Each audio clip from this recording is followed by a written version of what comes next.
All right, folks, here we go. Rainy Wednesday morning. Not looking so good in the markets either. Got another day where heading into the open, stock indices across the board are trading lower. Dow Jones is down by 0.6%. That's 200 plus move to the downside. S&Ps are off nearly 1%. The Nasdaq, those tech stocks getting hit hard yet again, down about nearly 1.5%, creeping up on 2% this morning. So seeing a lot of weakness. Why?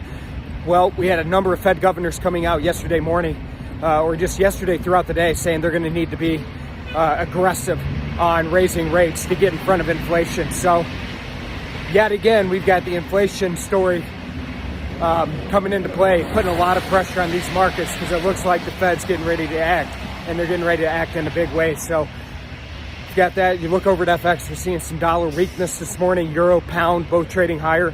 And in oil, we've got oil up about 1%, trading at $103 a barrel in WTI. So volatility's back. Let's get in there, trade some price action. All right, folks, have a good one. I'll see you tomorrow.